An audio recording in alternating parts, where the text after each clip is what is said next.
نحمده ونصلي على رسوله الكريم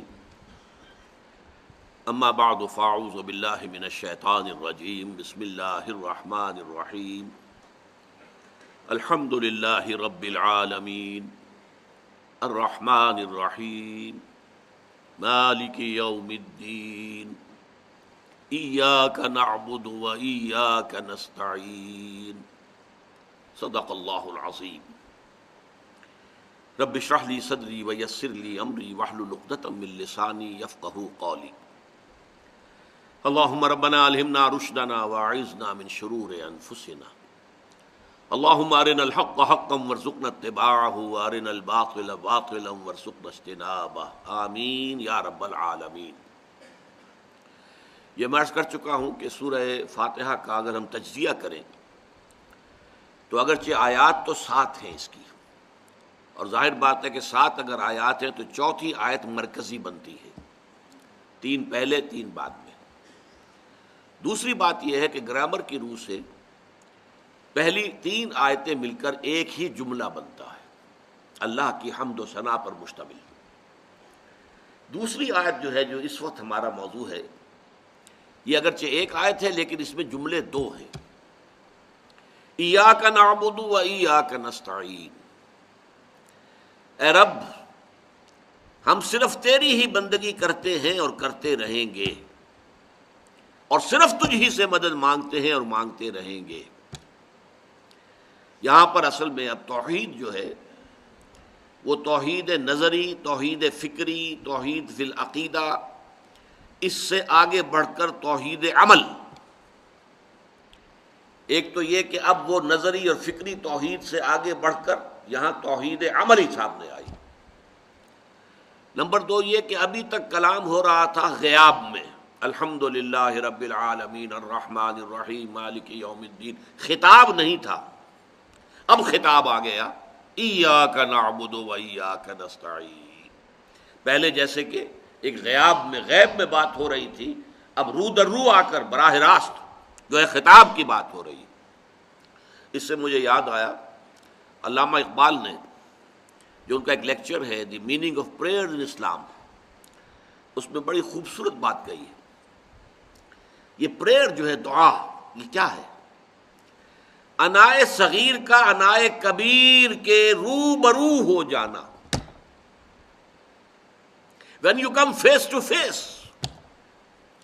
ایک انائے صغیر ہے، ہمارے اندر بھی ہے انا، میں، ایگو، یہ ہے خودی، اور ایک وہ انائے کبیر ہے، یہ فائنائٹ ایگو ہے، وہ انفائنائٹ ایگو ہے، وہ انائے کبیر، اننی انا اللہ لا الہ الا انا۔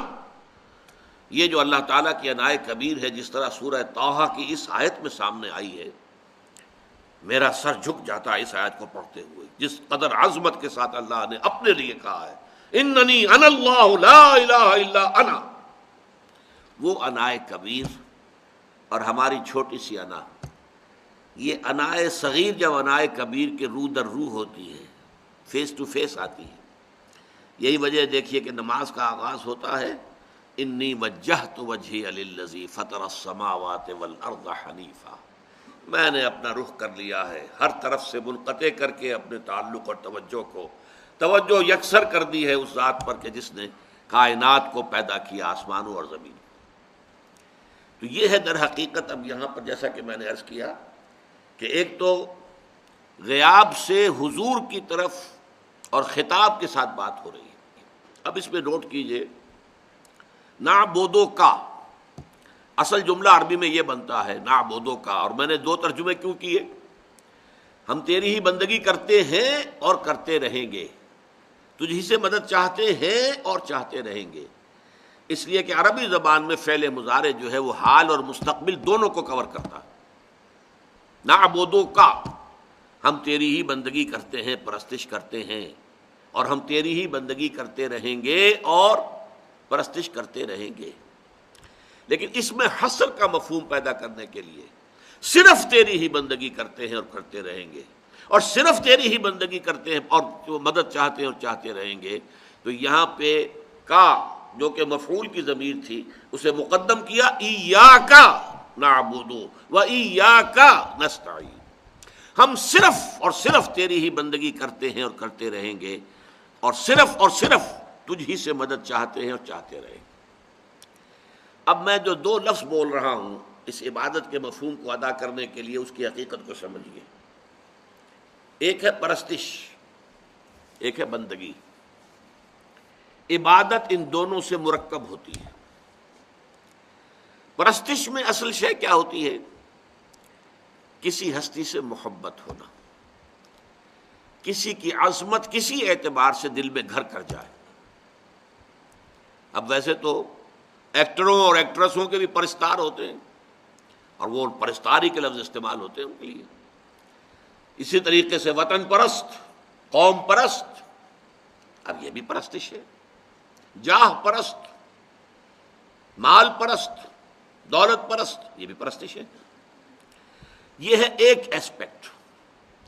اور دوسرا ایسپیکٹ کیا ہے؟ بندگی، اطاعت، حکم ماننا، فرما برداری۔ یہ دو چیزیں مل کر عبادت کا تصور مکمل ہوتا ہے۔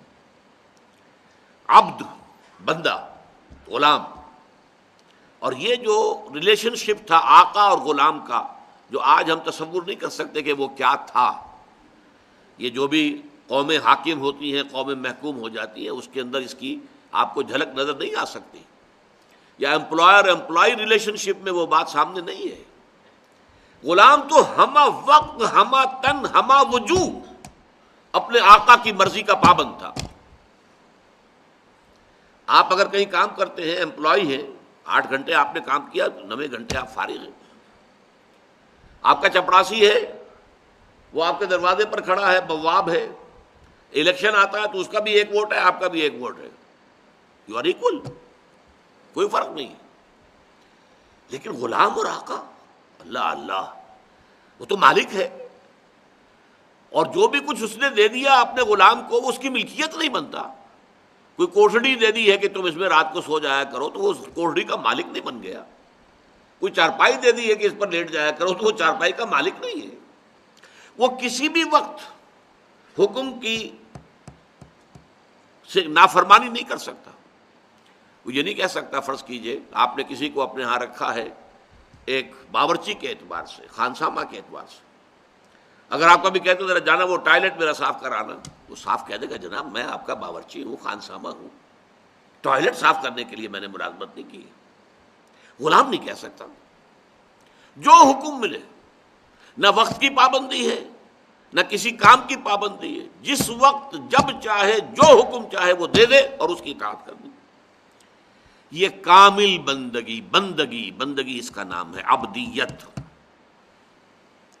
اسی لیے شیخ سعدی رحمۃ اللہ علیہ نے فرمایا، زندگی آمد برائے بندگی، زندگی بے بندگی شرمندگی۔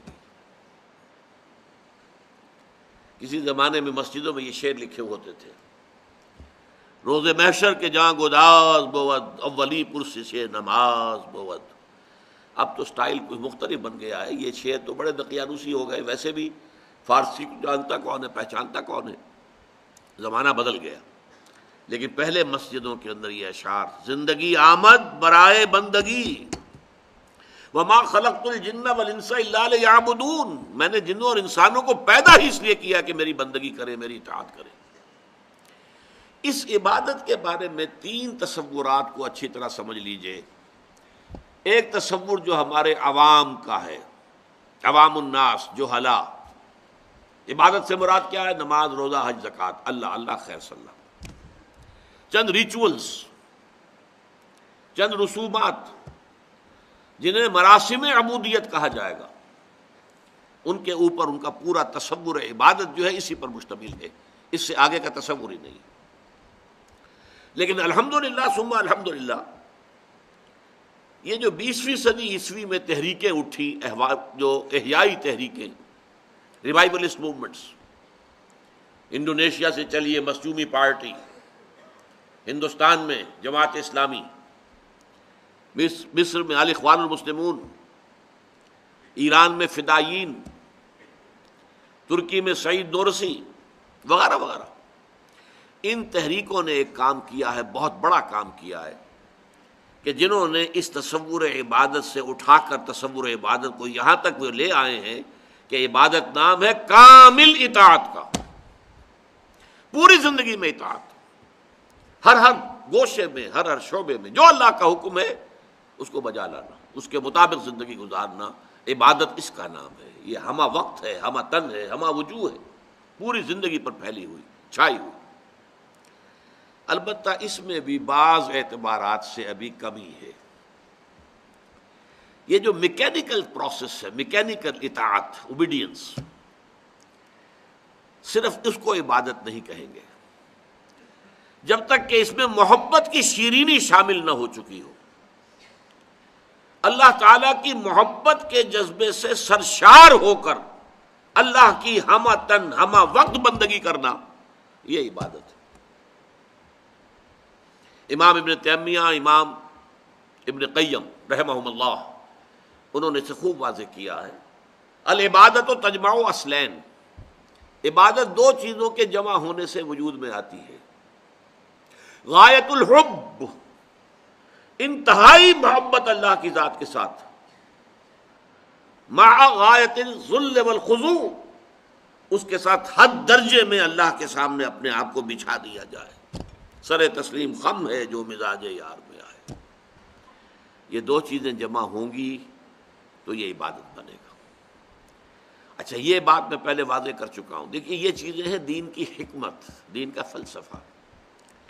یہ جو مختلف آئسولیٹڈ ایکٹس ہیں، آئسولیٹڈ بلیفس ہیں، ان کے درمیان کیا رابطہ ہے عقلی، منطقی؟ حکمت اس کا نام ہے۔ شکر، الحمد اور عبادت میں کیا نسبت ہے، کیا رشتہ ہے، کیا تعلق ہے؟ شاید یاد ہو بہت سے حضرات کو میں نے بیان کیا تھا کہ شکر کا جذبہ جب ابھرتا ہے تو اس کا ایک لازمی تقاضا یہ بھی ہوتا ہے کہ جس نے میرے ساتھ کوئی خیر کیا ہے، بھلائی کی ہے، میں بھی کوئی نہ کوئی اس کی خدمت سر انجام دوں۔ حل جزاء الاحسان الا الاحسان، احسان کا بدلہ تو احسان ہی ہو سکتا ہے، لیکن فرض کیجئے وہ شے اتنی بلند ہے، اتنی ماوراء ہے، اتنی اعلیٰ ہے، اتنی عرفہ ہے کہ ہم اس کی کوئی خدمت نہیں کر سکتے، تو کیا کریں گے؟ ہاتھ جوڑ دیں گے، سر جھکا دیں گے، اس کی عظمت کے گیت گائیں گے، اس کے فضل و کرم کے ترانے الاپیں گے۔ یہی ہے جس کا نام عبادت ہے۔ آپ کو معلوم ہے جب انسانی فکر نے یہ سوچا کہ چاند، سورج، سارا ہمارا نظام زندگی اس سے وابستہ ہے، اس کی تمازت سے بخارات سمندر سے اٹھتے ہیں، وہ جاتے ہیں، بادل ان کو ہوائیں چلتی ہیں، پھر بارش برستی ہے، پھر ہماری فصلیں پکتی ہیں تو اس کی تمازت سے پکتی ہیں، لہذا ہاتھ جوڑ دیا۔ یہ سورج کی پرستش کیوں شروع ہوئی؟ یہ تمام جو بھی مظاہر فطرت ہیں کہاں سے پیدا ہو گئے کہ ان کی فطرت، ان کی پرستش شروع کر دی گئی؟ بات ذرا شرم کی ہے، لیکن یہ کہ دنیا میں یہ بھی ہے۔ انسان کے اعضائے تناسل جب محسوس کیا اسی سے تو سارا وجود ہے، ہمارا وجود بھی انہی سے ہوا ہے، وجود میں ہم آئے ہیں، اور اب ہمارا آگے نسل چلے گی تو انہی اعضائے تناسل، لہذا ان کی پرستش شروع کر دی۔ انسانوں نے کیا ہے، انسان کے اعضائے تناسل کی پرستش کی گئی ہے، پوجا گیا ہے انہیں۔ ہندوؤں کے اندر یہ سارا معاملہ موجود ہے۔ لیکن یہ کہ جب کوئی شخص، جیسا کہ میں نے کہا تھا، ایک چھلانگ ہے، یہ سورج، یہ چاند، یہ ستارے، یہ سارے مظاہر قدرت، یہ سب بھی کسی ایک کے شکنجے میں کسے ہوئے ہیں، کسی ایک کے بنائے ہوئے قانون کے پابند ہیں۔ وہ ہے جو اصل خالق ہے، مالک ہے، پروردگار ہے، پالن ہار ہے۔ لہذا پورا شکر اس کی ذات پر جب مرکوز ہو گیا تو گویا کہ جذبہ عبودیت بھی اس کی ذات پر مرکوز ہو گیا۔ ایاک نعبد و ایاک نستعین، ہم صرف تیری ہی بندگی کرتے ہیں اور کرتے رہیں گے، اور صرف تجھ ہی سے مدد مانگتے ہیں اور مانگتے رہیں گے۔ میں حیران ہوتا ہوں، نوٹ کیجئے اس بات کو، چونکہ میں نے تذکرہ کیا تھا پچھلی نشست میں کہ مولانا ابوالکلام آزاد نے 250-300 صفحات پر مشتمل تفسیر لکھی سورہ فاتحہ کی، ام الکتاب۔ لیکن حیرانگی کی بات یہ کہ اس چوتھی آیت کے اوپر چند جملے لکھے ہیں۔ ربوبیت پر کیا خوبصورت تحریر ان کی ہے، رحمت پر جو خوبصورت تحریر ہے، ہدایت پر جو خوبصورت تحریر ہے۔ واقعہ یہ ہے کہ انسان اشش کر اٹھتا ہے۔ وہ نہ صرف یہ کہ معارف قرآنی کے بہت بڑے خزانے، بلکہ یہ کہ اردو ادب کا شاہکار، کلاسک۔ لیکن حیرت ہوتی ہے، ایاک نعبد و ایاک نستعین پر چند جملے لکھے، کیوں لکھے ہیں، کیا وجہ ہے، یہ کوئی حل نہیں کر سکا اس کو۔ عبادت میں آ کر اصل میں آپ کو معلوم ہونا چاہیے کہ ملت کا تشخص قائم ہوتا ہے۔ اللہ کو ماننے میں سب مشترک ہے، ہندو بھی مانتا، مہادیو مانتا ہے نا، پرماتما ایک ہی ہے، پرماتما دو نہیں ہے، توحید ہے اس کے ہاں۔ مہادیو ایک ہی ہے، دیویاں دیوتا ہزاروں ہوا کرے، مہادیو تو ایک ہی ہے نا۔ بڑے جی سے لکھے جانے والا گاڈ، چاہے وہ آپ یونان میں چلے جائیں چاہے روم میں چلے جائیں، وہ گاڈ تو ایک ہی تھا ہمیشہ سے ایک۔ دی اومنیپوٹنٹ، دی اومنیشینٹ، دی اومنی پریزنٹ، وہ جو علی کل شیء قدیر بکل شیء علیم، اور معکم اینما کنتم، ہر جگہ موجود، وہ تو ایک ہی ہے۔ چھوٹے جی سے لکھے جانے والے گاڈز اینڈ گاڈیسز کی جو ہے وہ شمار ہی نہیں ان کا، بے شمار ہے۔ اس حوالے سے خدا تو مشترک ہے نوع انسانی میں، شریعتیں جدا ہوتی ہیں رسالت کی بنیاد۔ عبادت، بندگی جب کرنی ہے، کیسے کرنی ہے؟ بندگی ہی میں نماز بھی آ گئی، کیسے نماز پڑھیں گے؟ یہ شریعت محمدی کا کوئی اور نقشہ ہے، شریعت موسوی کا کوئی اور نقشہ ہے، اور کسی اور شریعت اگر پہلے سے چلی آ رہی ہو اس کا کوئی اور نقشہ ہوگا۔ حلال اور حرام کے احکام میں بھی کوئی رد و بدل تھوڑا بہت ہو سکتا ہے۔ لہذا جو امت کا تشخص بنتا ہے وہ رسالت کی بنیاد پر، اور اس کی بنیاد عبادت ہے۔ ورنہ اللہ تعالیٰ کی ربوبیت، اس کے آپ جتنے گن گائیں سب کو لوگوں کے لیے مشترک بات ہوگی۔ اللہ کی رحمانیت، رحیمیت، جتنے بھی اس کے آپ ترانے جو ہیں وہ الاپ سکیں کم ہے۔ اللہ کا مالک یوم الدین ہونا، جزا و سزا کے دن کا تنہا مالک اور مختار ہونا، اللہ کا ہدایت دینا۔ لہذا ان چیزوں پر تو خوب لکھا، لیکن چونکہ بدقسمتی سے مولانا آزاد اپنی زندگی کے آخری دور میں جو فلسفہ ہے وحدت ادیان، اس کا شکار ہو گئے تھے۔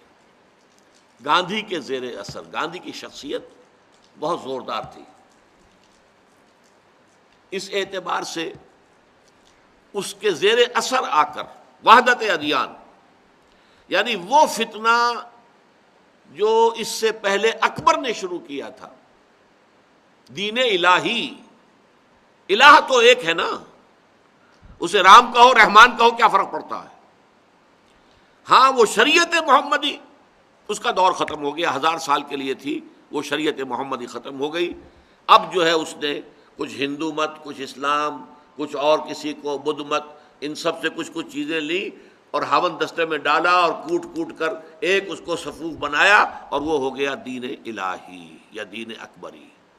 تاکہ یہ جدا گانا جو شریعتیں ہیں، جدا گانا ملتیں ہیں، ان سے جو ایک جدا گانا تشخص قائم ہوتا ہے جو کہ ہندوستان کی وحدت کے منافی ہے، ہندوستان کی کمزوری کا اصل سبب ہے۔ ہندوستان بہت بڑی طاقت رہا ہے دنیا میں، لیکن کبھی بھی اپنی حدوں سے باہر نہیں گیا، آپ کو معلوم ہے۔ فتوحات کبھی کی نہیں انہوں نے، کہیں باہر گئے ہی نہیں، اپنے ہی سرحدوں کے اندر رہے ہیں۔ یونان ایک بہت وقت پر نکلا ہے تو سکندر اعظم کہاں سے کہاں پہنچا، رومن امپائر نکلی ہے تو کہاں سے کہاں پہنچی، 3 بر اعظموں کے اوپر حاوی ہو گئی۔ لیکن نہیں، یہ نہیں، کیوں؟ ان کے اندر جو اختلاف مذہب ہے اس نے انہیں اتنا کمزور رکھا ہے کہ یہ دنیا میں کوئی ورلڈ رول پلے کرنے کے قابل نہیں ہوئے۔ تو واقعہ یہ کہ پولیٹیکل جینیس تھا اکبر، تھا ان پڑھ لیکن پولیٹیکل جینیس تھا، اس نے پہچان لیا تھا کہ ہندوستان کے ضعف کا اصل سبب یہ ہے۔ لہذا ان سب کو ایک جو ہے ہاون دستے میں ڈال کر اور سب کو کوٹ کر چھان کر ایک صفوف بنا کر ایک مذہب بنا دو، اور وہ دین الہی تھا۔ یہی ہے کہ جس نے برہمو سماج کی شکل اختیار کی، برہما وہ ایک ہی ہے۔ تو مجلس ایزدی اس کو کہتے ہیں۔ راجا رام موہن رائے اس کا سب سے بڑا جو ہے شارح، اور گاندھی پھر اس کا عملی پرچارک بنا۔ یہی وجہ ہے کہ گاندھی کیا کرتا تھا اپنی پرارتھنا میں، تھوڑا سا قرآن پڑھوا دیا، تھوڑی سی گیتا ہو گئی، تھوڑا سا گرنتھ صاحب سے پڑھوا دیا، یہ سب کے لیے، تاکہ یہ معاملہ ہو بھائی کیا فرق پڑتا ہے، دین مذہب بس ایک ہے۔ اور اس میں اصل زد آتی تھی اس لفظ عبادت پر۔ بندگی اور اطاعت ظاہر بات ہے وہ کسی فارم کے بغیر نہیں ہوگی، وہ نظری شے نہیں ہے۔ بندگی اطاعت ہوگی تو کسی عملی شکل میں ہوگی، اور عملی اعتبار سے ملتیں جدا ہیں۔ میں یہ سمجھتا ہوں کہ یہ سبب ہے کہ مولانا ابوالکلام آزاد نے ایاک نعبد و ایاک نستعین پر کچھ نہیں لکھا، اور بہت بڑی زیادتی کی، اور میں سمجھتا ہوں کہ اس اعتبار سے کسی درجے میں خیانت کے مرتکب ہوئے ہیں قرآن مجید کے ساتھ۔ یہ مرکزی آیت ہے، 3 آیتیں پہلے 3 آیتیں بعد میں درمیان میں ہے۔ ایاک نعبد و ایاک نستعین، پروردگار ہم تیری ہی بندگی کرتے ہیں، صرف تیری ہی بندگی کرتے ہیں اور کرتے رہیں گے۔ اب اگلا ٹکڑا لیجئے، اللہ کی بندگی کا دم بھرنا، اعتراف کرنا، اعلان کرنا بہت آسان، اس پر عمل کرنا، اس پر پورے اترنا بہت مشکل۔ وہ جو اقبال کہتے ہیں چمی گویم مسلمانم بے لرزم کہ دانم مشکلات لا الہ را، میں جب یہ کہتا ہوں کہ میں مسلمان ہوں تو مجھے کب کبھی طاری ہو جاتی ہے مجھ پر، مجھے معلوم ہے لا الہ الا اللہ کہنے کا مفہوم کیا ہے، جسے معلوم نہیں ہے وہ کہہ رہا ہے، دبا دب کہہ رہا ہے، کہے چلا جا رہا ہے، 1000 دانے کی تسبیح پڑھ رہا ہے، لا الہ الا اللہ لا الہ الا اللہ لا الہ الا اللہ، لیکن جسے پتا ہے اس کے معنی کیا ہے۔ سب سے پہلا تو میرا نفس کھڑا ہوا میرے سامنے، نفس ما ہم کم ترس فرعون نیست لیکن ایراون نیست، میرا نفس جو ہے فرعون سے کم نہیں ہے۔ جیسے فرعون نے کہا تھا کہ الیس لی ملک مصر، کیا یہ مصر کی بادشاہی میری نہیں ہے، وہذہ الانہار تجری من تحتی، اور یہ سارا جو نظام ہے، یہ جو یہاں پر آبپاشی کا، وہ میرے کنٹرول میں ہے۔ اسی طرح میرا نفس کہتا ہے یہ وجود میرا ہے، میں اس کا حاکم ہوں، میری مرضی چلے گی، میری خواہش پوری کرنی پڑے گی۔ اب آپ کے سامنے ایک دو راہ آ گیا، نفس یہ کہہ رہا ہے اور اللہ کہتا ہے یہ حرام ہے، کیا کریں؟ نفس کو مارنا آسان نہیں، آسان نہیں۔ پھر معاشرہ، یہاں تو نامعلوم کتنے دعوے دار بیٹھے ہوئے، ہماری بندگی کرو، ہماری اطاعت کرو، فراعنا نماردا، نمرود کا کہنا کیا تھا، میں ہوں رب۔ حضرت ابراہیم سے اس کا مجادلہ ہوا کہ نہیں ہوا؟ میرا رب وہ ہے، حضرت ابراہیم نے فرمایا کہ جو زندہ رکھتا ہے اور مارتا ہے، کہا میں بھی کر سکتا ہوں۔ جیل سے 2 ملزموں کو بلایا، مجرموں کو، دونوں کنڈیمڈ تھے، یعنی سزائے موت ہو چکی تھی، ایک کی گردن اسی وقت اڑوا دی، کہا جاؤ سیٹ فری، بری، دیکھو میں نے ایک کو مار دیا، ایک کو زندہ رکھا۔ اس پر حضرت ابراہیم نے کہا کہ میرا رب وہ ہے جو سورج کو مشرق سے نکالتا ہے، تم اگر رب ہو تو مغرب سے نکال کے دکھاؤ۔ فبہت الذی کفر، یہی فرعون کا دعویٰ تھا، الیس لی ملک مصر وہذہ الانہار تجری من تحتی۔ یہی دنیا کے اندر جبارین، قہارین، مستکبرین، آج اس میں سب سے بڑا جو ہے اس مقام پر فائز ہے وہ امریکہ بہادر ہے۔ لمن الملک اليوم، آج کے دن اس روئے ارضی پر بادشاہی کس کی ہے؟ وہ دعوے دار ہے، وہ پولیس مین ہے پوری دنیا کا۔ اس حوالے سے کہنا آسان، اس پر عمل کرنا بہت مشکل۔ یہ اعلان جنگ ہے اپنے نفس کے خلاف، نمبر 1 ہو سکتا ہے کنبے اور قبیلے کے خلاف، رشتہ داروں کے خلاف، معاشرے کے رجحانات کے خلاف، زمانے کے چلن اور زمانے کی روش کے خلاف۔ زمانہ باتوں نہ سازد تو با زمانہ بے ساز، زمانہ تمہارے ساتھ اگر سازگاری نہیں کر رہا ہے تو کوئی بات نہیں، تم زمانے کے ساتھ سازگاری اختیار کر لو، فرکشن ختم ہو جائے گی۔ لیکن جوان مرد لوگوں کا کام کیا ہوتا ہے، زمانہ باتوں نہ سازد تو با زمانہ ستیز، زمانہ تمہارے ساتھ سازگاری نہیں کر رہا، تم زمانے سے لڑو۔ یہ لڑنا چمی گویم مسلمانم بے لرزم کہ دانم مشکلات لا الہ رہا، اس کو اچھی طرح سمجھ لیجئے۔ اقبال کا وہ شعر بڑا پسندیدہ، بہت عمدہ ہے، عبد دیگر عبدہو چیز دیگر، ما سراپا انتظار او منتظر۔ اب تو ہر ایک ہے،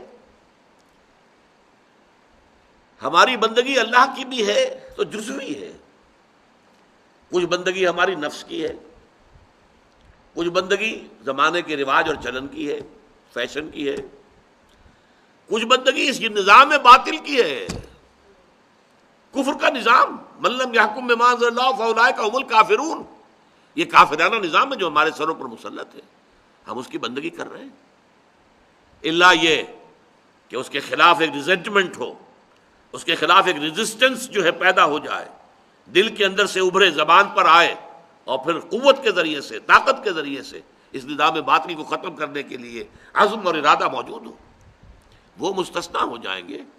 لیکن جنہوں نے بھی پیسیولی قبول کیا ہوا اس نظام کو اور اس نظام کی چاکری کر رہے ہیں، ملازمت کر رہے ہیں، اسے سپورٹ کر رہے ہیں، اس میں پھلنے پھولنے کی کوشش کر رہے ہیں، تو ان کی بندگی کیسی بندگی ہے؟ ہم اپنی خواہشات کی بندگی کریں، نظام باطل کی بندگی کریں، تھوڑی سی بندگی ہم نے کوئی 10-15% اللہ کے لیے رکھ لی ہے، نماز پڑھ لیتے ہیں، روزہ رکھ لیتے ہیں، یہ ہماری پوری زندگی کے حساب سے کیا بنے گی پرسنٹیج اس کی؟ 10-15 بھی میں نے زیادہ کہہ دیا، جیسے پرویز مشرف صاحب نے کہا تھا پہلے کہ یہاں فنڈامنٹلسٹ 15% ہے، پھر وہ نیچے آئے نہیں 5% ہے، تو واقعہ یہ کہ ہماری زندگی کا کتنا حصہ ہے۔ تو عبد دیگر عبدہو، بندہ بننا اور ہے، صرف اسی کا بندہ بن جانا یہ بالکل مختلف کام ہے۔ یہی وجہ ہے، دیکھیے بڑی پیاری بات میں آپ سے عرض کرنے چلا ہوں، حضور کی جو 2 نسبتیں اللہ کی ذات کے ساتھ ہیں، ایک عبدہو اور دوسرے رسولہو، اشہد ان لا الہ الا اللہ وحدہ لا شریک لہ واشہد ان محمدا عبدہ ورسولہ، 2 نسبتیں ہیں۔ کیا تصور ہے آپ کا؟ نسبت عبدیت بلند تر ہے یا نسبت رسالت بلند تر ہے؟ عام تصور ہمارا کیا ہوگا؟ نسبت رسالت بہت بلند ہے، بہت اونچا مقام ہے، نسبت عبدیت تو نیچے ہی بات ہے۔ نہیں، قرآن مجید کو آپ پڑھیے تو معلوم ہوگا نسبت عبدیت مقدم بھی ہے، اعلیٰ تر بھی ہے۔ قرآن مجید میں جہاں بھی حضور پر انتہائی شفقت کا ذکر آتا ہے، انتہائی شفقت، محبت، عنایت، وہاں آپ کی نسبت عبدیت کو نمایاں کیا گیا، رسالت کو نہیں۔ سبحان الذی اسری بعبدہ لیلا من المسجد الحرام الی المسجد الاقصی،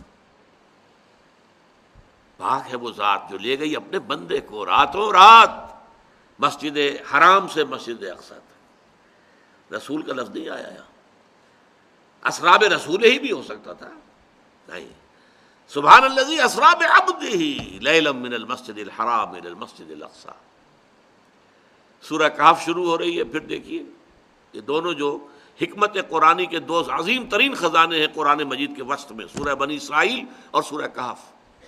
الحمد للہ الذی انزل علی عبدہ الکتاب ولم یجعل لہ عوجا، کل حمد، کل ثنا، کل شکر، کل ستائش اس اللہ کے لیے ہے جس نے اپنے بندے پر یہ نازل کی کتاب۔ تبارک الذی نزل الفرقان علی عبدہ لیکون للعالمین نذیرا، بڑی بابرکت ہے وہ ذات جس نے اپنے بندے پر الفرقان نازل کیا۔ عبد، عبدیت، اچھا اس کی جو توجیہ کی ہے صوفیہ نے کی ہے، یہ چیزیں جو ہے عام جو ہیں ہمارے علماء کی گفتگو کی نہیں ہیں، بہترین توجیہ مولانا روم نے کی۔ نمبر 1، عبدیت، رخ عبدیت کا اللہ کی ذات کی طرف ہے، رخ رسالت کا بندوں کی طرف ہے، رسالت پہنچاؤ، جاؤ۔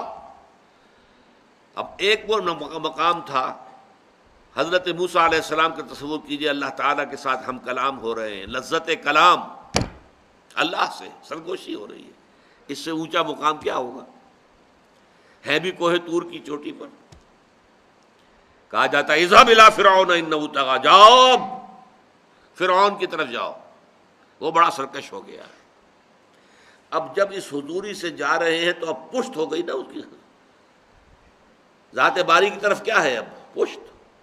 پہلے ہم کلامی تھی تو رخ تھا، عبدیت کا رخ اللہ کی طرف ہے۔ جب ہم کھڑے ہوتے ہیں الحمدللہ رب العالمین انی وجہت وجہی للذی فطر السماوات والارض، ہمارا رخ اللہ کی طرف ہے۔ جب میں دعوت و تبلیغ میں ہوں، آپ کو درس دے رہا ہوں، تو میرا رخ آپ کی طرف ہے، اللہ کی طرف تو نہیں ہے۔ جب حضور دعوت و تبلیغ فرماتے تھے تو رخ تو مخلوق کی طرف ہوتا تھا، اور پھر اس میں ظاہر بات ہے کسی نے مجنون کہہ دیا، کسی نے شاعر کہہ دیا، کسی نے پاگل کہہ دیا، کسی نے جو چاہ کہہ دیا، جو منہ آیا جو بکواس چاہی کر دی، اس سے دل پر تکدر ہو رہا ہے، طبیعت میں کوفت ہو رہی ہے۔ کہاں وہ کیفیت؟ جی چاہتا ہے پھر وہی فرصت کے رات دن بیٹھے رہے تصور جانا کیے ہوئے، اللہ تعالیٰ سے لو لگا کے انسان بیٹھا ہوا۔ اس اعتبار سے عبدیت بہت اونچا مقام ہے، عبد دیگر عبدہو چیزیں دیگر،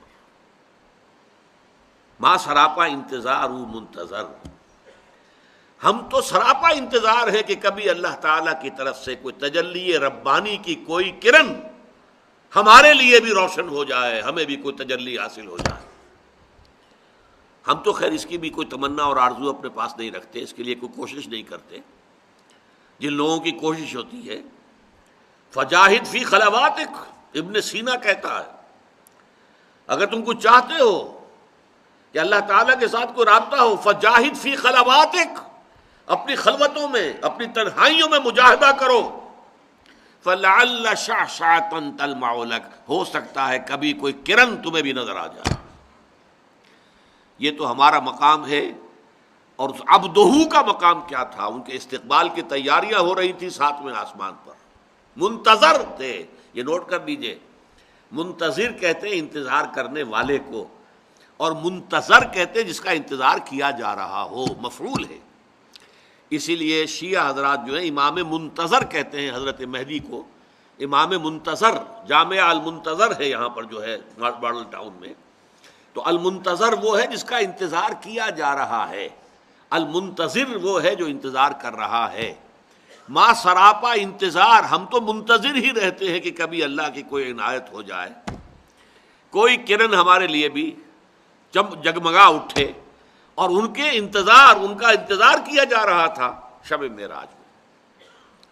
یہ ہے وہ مرکزی آیت اس سورہ مبارکہ کی، ایاک نعبد۔ لیکن اب نوٹ کیجئے اس کا ایاک نستعین کا تعلق کیا ہے۔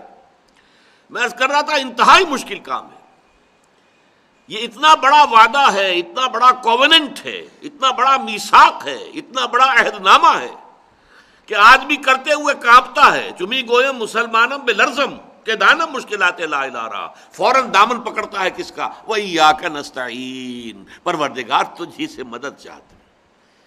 ہم نے کہہ تو دیا ہے، فیصلہ تو کر لیا ہے، تیری ہی بندگی کریں گے، لیکن نہیں کر پائیں گے ہم اگر تیری مدد شامل حال نہ ہو، اگر تیری عنایت نہ ہو، اگر تیری توفیق نہ ہو، اگر تیری تیسیر نہ ہو، ہم نہیں کر پائیں گے۔ لہذا فوراً، اسی لیے میں نے شاید آپ کے علم میں کہا کرتا ہوں کہ جو حنفی حضرات پڑھتے ہیں جو دعائے قنوت، میں اس پر کانپ جاتا ہوں۔ اللہم انا نستعینک ونستغفرک ونؤمن بک ونتوکل علیک۔ اب یہ جو کتنے بڑے بڑے دعوے، اے اللہ ہم تجھی پر توکل کرتے ہیں، تجھی پر ایمان رکھتے ہیں، تجھی سے استعانت کرتے ہیں، اتنے بڑے بڑے دعوے ہیں کہ آدمی کا دل کانپتا ہے۔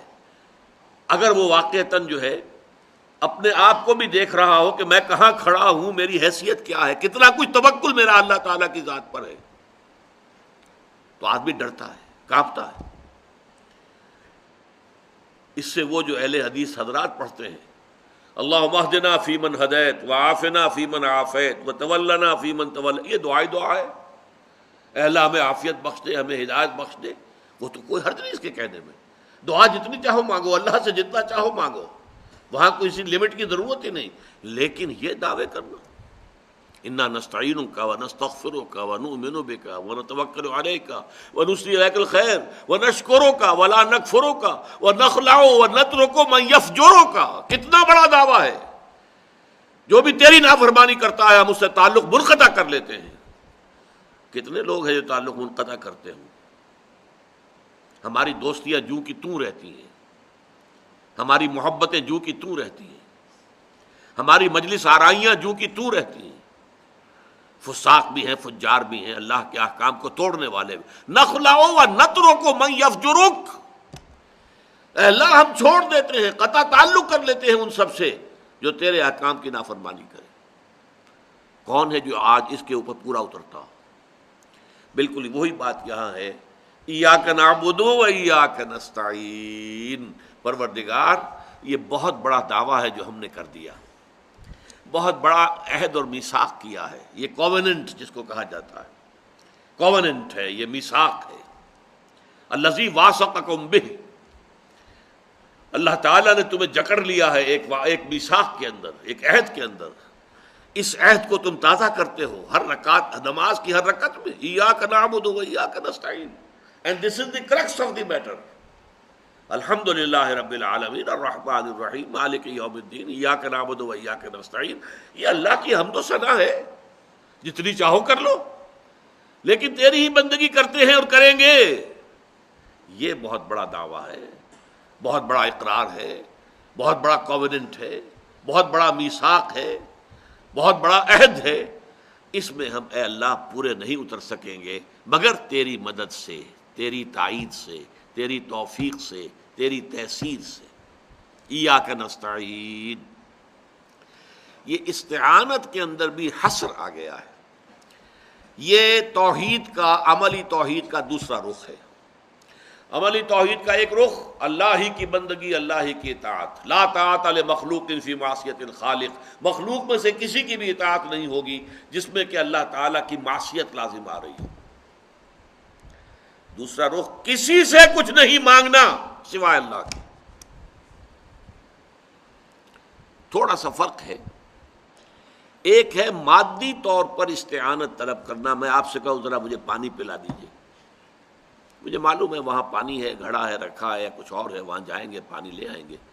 مادی اسباب کے تحت مدد طلب کرنا، اس میں قطعاً کوئی حرج نہیں۔ عالم اسباب ہے، اس عالم اسباب کے اندر ایک دوسرے سے مدد چاہنا ٹھیک۔ عالم غیب کی کسی ہستی سے مدد چاہنا یہ شرک ہے، بدترین نوعیت، چاہے وہ فرشتے ہوں۔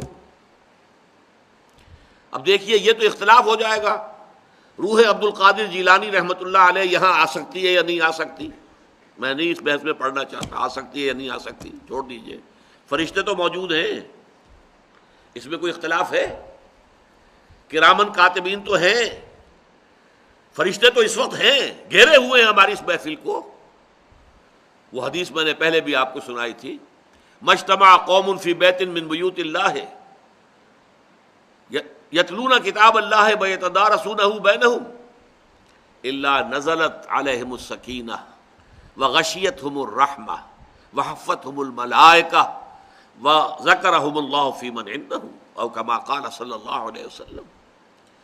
جب بھی کچھ لوگ جمع ہوتے ہیں کسی گھر میں اللہ کی کتاب کو پڑھنے اور سمجھنے سمجھانے کے لیے، ان پر سکینت کا نزول ہوتا ہے، رحمت خداوندی انہیں ڈھانپ لیتی ہے، اپنے سائے میں لے لیتی ہے، اور فرشتے ان کے گرد گھیرا ڈال لیتے ہیں، حفتہم الملائکہ وذکرہم اللہ فی من عندہ، اور اللہ تعالیٰ ذکر کرتا ہے ان کے سامنے جو اس کے پاس ہیں، ملائکہ مقربین۔ خدا خود میر محفل بود اندر لا مکان خسرو، اور محمد شمع محفل بود شب جائے کہ منبودم، وہ جو محفل ہے ملائکہ مقربین کی، وہاں اللہ ذکر کرتا، دیکھو میرے بندے اس وقت کوئی ان کی غرض نہیں ہے، کوئی سیاسی معاملہ نہیں ہے، کوئی فرقے وارانہ مذہبی مسئلہ نہیں ہے، میری کتاب کو پڑھنے اور سمجھنے کے لیے جمع ہے، میری کتاب کو۔ اللہ تعالیٰ فخر فرماتے ہیں اس پر۔ تو فرشتے تو ہیں نا، ہم فرشتوں سے بھی نہیں کہہ سکتے کہ ذرا میرا یہ کام کر دو، نہیں۔ نہ حضرت علی سے کہہ سکتے ہیں یا علی مدد، نہیں، غلط، شرک۔ کسی کو، نبی کو، رسول کو، صدیقین کو، شہداء کو، اولیاء اللہ کو، صوفیاء کو، ملائکہ کو، کسی کو نہیں پکارا جا سکتا۔ استعانت ہوگی اللہ سے، استمداد ہوگی صرف اللہ سے، استغاثہ ہوگا صرف اللہ سے۔ کوئی غوث نہیں ہے سوائے اللہ کے، کوئی نہیں، غوث ایک ہی ہے جو فریادیں سنتا ہے اور فریاد رس ہے، اور فریاد کرنے والے کی فریاد کو سن کر اس کی تکلیف کو رفع کر سکتا ہے، کوئی نہیں سوائے اللہ کے۔ تو استعانہ، استدعاء، استمداد، استغاثہ، یہ سارے الفاظ جو ہیں اپنی ذہن میں لا کر جمع کر دیجیے ذات بارے تعالیٰ پر۔ چنانچہ حضور صلی اللہ علیہ وسلم کے جو اذکار مسنونہ ہیں، خاص طور پر فرض نماز کے بعد، سلام پھیرنے کے بعد جو اذکار ہیں، ان میں سے ایک کیا ہے؟ اللہم اعنی علی ذکرک و شکرک و حسن عبادتک۔ پروردگار میری مدد فرما کہ میں تجھے یاد رکھ سکوں، بھول نہ جاؤں تجھے، تیرا شکر ادا کر سکوں، کفران نعمت کا مرتکب نہ ہو جاؤں، وہ حسن عبادتک، اور تیری عبادت کا حق بحسن وجوہ ادا کر سکوں۔ پروردگار اس کے لیے تجھ سے درخواست کر رہا، اعنی، تو میری مدد فرما، اللہم اعنی علی ذکرک و شکرک و حسن عبادتک۔ اب اس استعانت کی جو سب سے بڑی شکل ہے، سب سے اہم ہے، وہ ہے کہ جو اگلی 3 آیات میں بیان ہوئی ہے، اہدنا الصراط المستقیم صراط الذین انعمت علیہم غیر المغضوب علیہم ولا الضالین۔ بارک اللہ لی ولکم فی القرآن العظیم ونفعنی وإیاکم بالآیات والذکر الحکیم۔